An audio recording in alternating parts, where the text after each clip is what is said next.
no venía con la intención de establecerse, ni de tener pertenencia a esta sociedad, sino que venía con la intención de buscar algo de dunya, algo de una situación mejor para él y para su familia, y cuando la situación cambiara en su país de origen, poder regresar.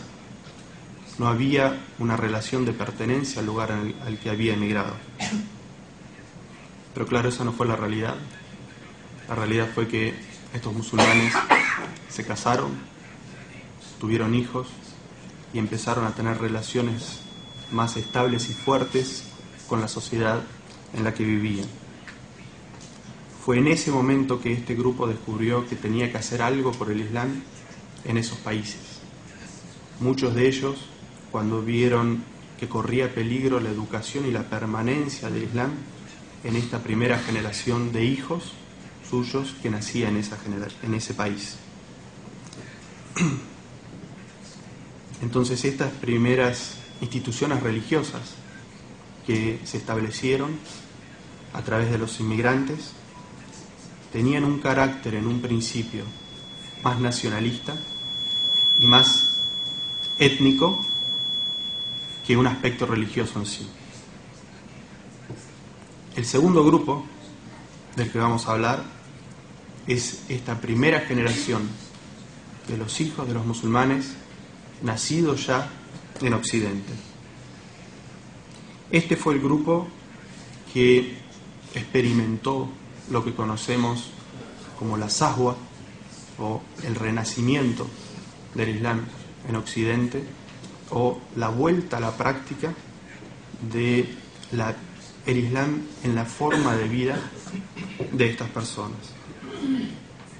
Esta generación ya se siente del país, no tiene los mismos lazos que sus padres con el país de origen. Y sin embargo, estas personas se sienten extrañas en la sociedad en la que nacieron.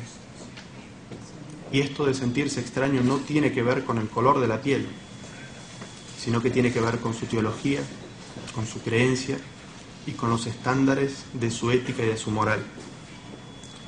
Se sienten de ese lugar, son de España, no quieren volver a Argelia o no quieren volver a Marruecos, de donde son sus padres, quieren vivir en este país. Y sin embargo, en ciertos aspectos se sienten extraños en esta sociedad. Finalmente vamos a hablar del último de los grupos, que son aquellos que se han convertido al Islam.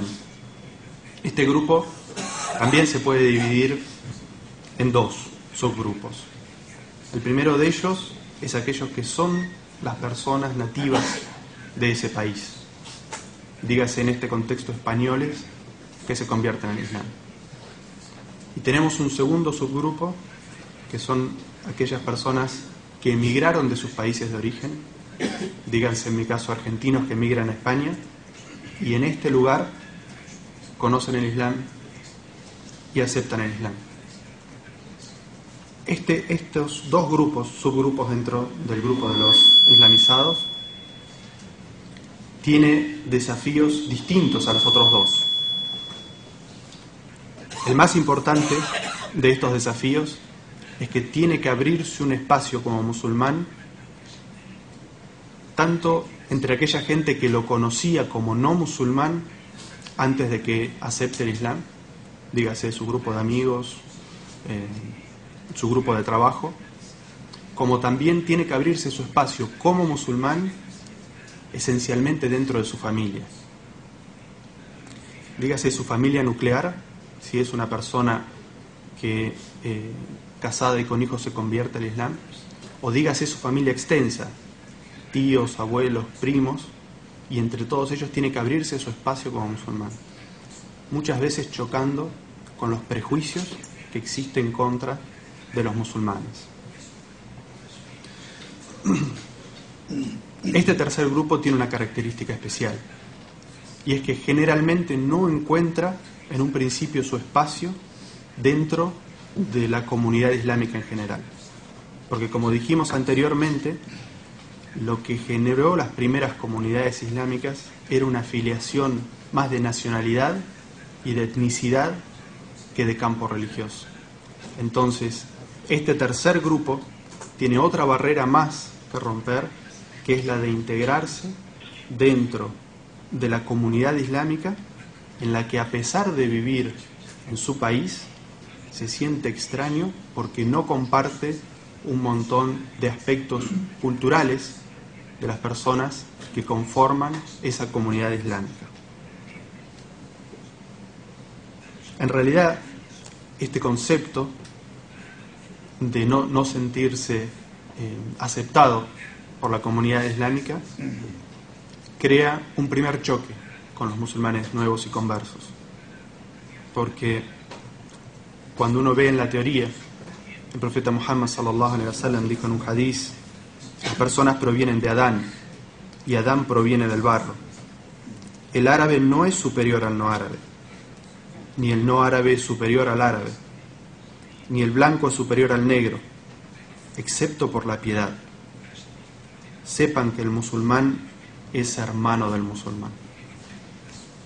En este hadiz tan hermoso, el profeta sallallahu alaihi wasallam nos dice que la base por la cual se relacionan los musulmanes es la hermandad.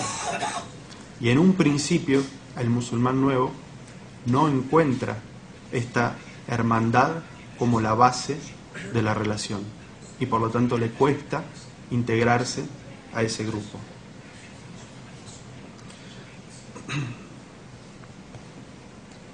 Si entendemos la realidad de estos tres grupos que he mencionado, nos damos cuenta también de la primera afirmación que yo hice, y que es que todos los musulmanes que vivimos aquí en Occidente somos musulmanes de alguna manera por opción, que no es algo que heredamos, porque todas las personas, ya sean las que emigran, las que nacen aquí como musulmanes y los que se convierten al Islam, lo han tomado y lo siguen por opción, porque quien quisiera diluirse o quien quisiera no abrazar el Islam tendría todas las posibilidades en este entorno.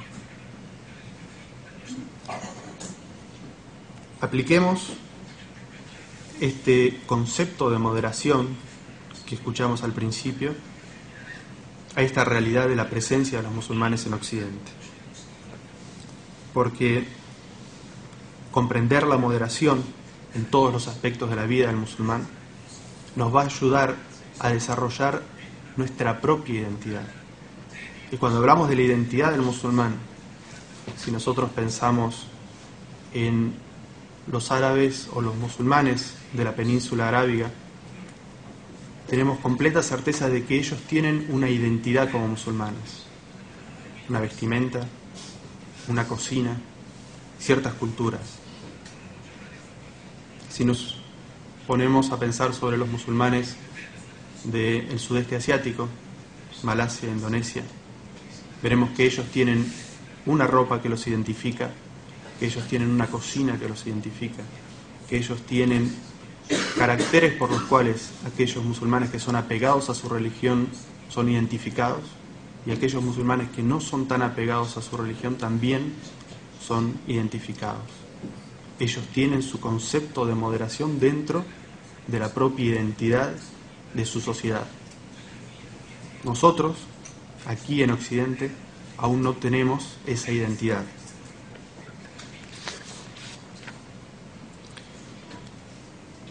Vamos a hablar sobre distintos aspectos que nos tenemos que plantear como musulmanes viviendo en Occidente y que nos van a ayudar a desarrollar esta identidad o esta personalidad que nosotros necesitamos tener por nosotros mismos.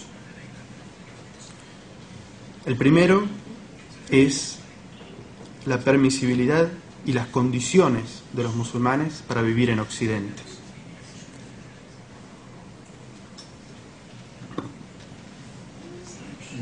Estos 4 puntos que yo voy a tratar, estos 4 temas que voy a hablar, yo sé que no soy el primero que los menciona, no voy a ser el último que los va a mencionar.